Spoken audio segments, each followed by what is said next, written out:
اگر کسی مسلمان نے دوسرے مسلمان کو قرض دیا، ادھار دیا، اور وہ ادھار جو ہے وہ نصاب کی رقم سے زیادہ ہے، یعنی نصاب کو پہنچتی ہے یا نصاب سے زیادہ ہے، اور اس پہ سال گزر گیا ہے، تو وہ وصول ہونے کے بعد اس پر زکوٰۃ دینا لازم ہوگی۔ اگر ادھار کی رقم وصول ہونے میں چند سال کا عرصہ گزر گیا اور وہ ادھار کی جو رقم ہے وہ نصاب تک پہنچتی تھی، تو جتنے سال کا عرصہ گزرا ہے ان تمام گزشتہ سالوں کی زکوٰۃ اس سے نکالی جائے گی، اس پر زکوٰۃ واجب ہوگی۔ اگر شاگرد اپنے استاذ کو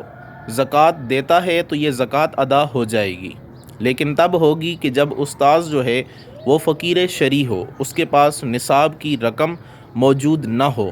اگر اس کے پاس جتنا مال ہے وہ نصاب تک پہنچتا ہے تو اس کو زکوٰۃ دینا جائز نہیں ہے۔ صرف استاذ اور شاگرد کا تعلق مانع زکوٰۃ نہیں ہے، اور اگر کوئی شاگرد اپنے استاذ کو زکوٰۃ دیتا ہے تو یہ اس کے لیے زیادہ ثواب کا باعث ہے کہ استاذ جو ہے وہ پیسوں کے معاملے میں بے فکر رہے گا اور دین کا کام جو ہے وہ پوری توجہ سے اور پورے انہماک کے ساتھ کام کرتا رہے گا۔ اگر کوئی آدمی استعمال شدہ چیز زکوٰۃ میں دینا چاہے تو اس قیمت کے حساب سے دینے کی گنجائش ہوگی جس قیمت پر وہ بازار میں فروخت ہوتی ہے۔ مثال کے طور پر کسی آدمی نے ایک کپڑے کا سوٹ لیا تھا اور وہ سوٹ جو ہے وہ 5,000 کا تھا۔ اب اس نے استعمال کیا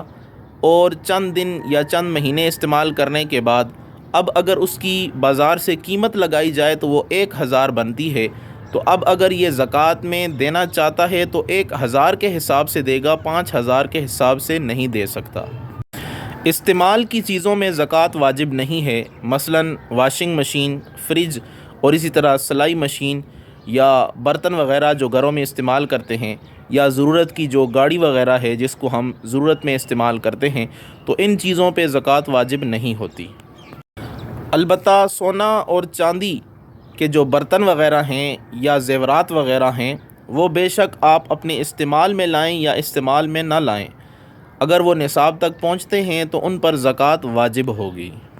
اسی طرح استعمال کی بعض چیزیں مثلاً ڈنر سیٹ وغیرہ ہو گیا یا کوئی اور اس طرح کی دیچ کے پتیلے وغیرہ ہو گئے جو گھر میں کم ہی استعمال ہوتے ہیں، تو بے شک وہ کم ہی استعمال ہوتے ہیں، زیادہ ان کو استعمال کی نوبت نہیں آتی، تب بھی ان پر زکوٰۃ واجب نہیں ہوگی۔